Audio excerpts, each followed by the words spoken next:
বাজারে বড় মাপের একটা পতন দেখা যাচ্ছে, মানে প্রতিটা সেক্টরে আজকে ডাউন হচ্ছে। শুধু আজকে যদি সেক্টর গুলো ডাউন হতো তাহলে না বুঝতাম একটা ঘটনা, কিন্তু আজ বলে না, প্রতিদিন কম বেশি আস্তে আস্তে আস্তে আস্তে ডাউন হয়ে চলেছে, ডাউন ট্রেন্ডে চলেছে। শুধু আজকের মধ্যে 1,500 পয়েন্ট সেন্সেক্স পড়ে গেছে, নিফটির ক্ষেত্রে 500 পয়েন্ট পড়ে 24,400-তে চলেছে, 1.84% ডাউন হয়েছিল। ব্যাংকিং সেক্টর নিফটি 2% ডাউন হয়ে গেছে, মেটালের 3.44, অটো ক্ষেত্রে 2.68। প্রতিটা sector down. Fast moving consumer good sector, যেটাকে বলা হতো ডিফেন্সিভ সেক্টর, সেই সেক্টরে পর্যন্ত দেখতে পাওয়া যাচ্ছে 1.28% ডাউন হয়েছে। কেন এই অবস্থাটা হয়েছে? এর জন্য সব থেকে বড় সিচুয়েশন সেটা হচ্ছে ওয়ার্ল্ড ওয়ার 3-র একটা ভয় কিন্তু কাজ করছে, এবং সেটা foreign institutional investor, even domestic institutional investor সকলের ক্ষেত্রে একটা কাজ দিচ্ছে।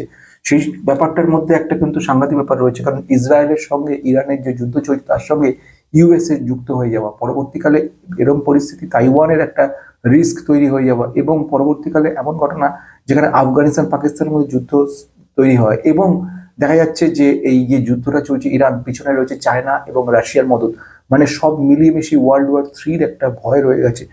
এর সহযোগী কনস্ট্যান্টলি কিন্তু দেখতে পাওয়া যাচ্ছে দাম, মানে রুপি কস্ট ডেপ্রিসিয়েশন হয়ে চলেছে, 92-তে পৌঁছে গেছে, রেকর্ড লেভেলে পৌঁছে গেছে রুপি, যার ফলে ইন্ডিয়ান ইকোনমি একটা বিরাট বড় ক্ষতিগ্রস্ত চলেছে। শুধু এক্ষেত্রে না, গ্লোবাল রিসেশন ফিয়ার কিন্তু কাজে লাগছে, ইনফ্লেশনটা কিন্তু বড় লেভেলে কাজ করছে। এই মুহূর্তে ইনভেস্টমেন্ট ব্যাপারে কি করা উচিত? যারা অলরেডি ইনভেস্টেড তাদের কি করা উচিত? যদি এই পরিস্থিতিতে কতদিন মার্কেট এরকম থাকবে, কোথায় গিয়ে মার্কেটের একটা রিবাউন্ড হবে, এই ধরনের সমস্ত কিছু নিয়ে কিন্তু আমার গোটা ভিডিওটা রয়েছে টেক ইনভেস্টর গুরু চ্যানেলে। আপনার ইচ্ছা করে সেখানে গিয়ে চ্যানেল সাবস্ক্রাইব করে দেখে নিতে পারেন।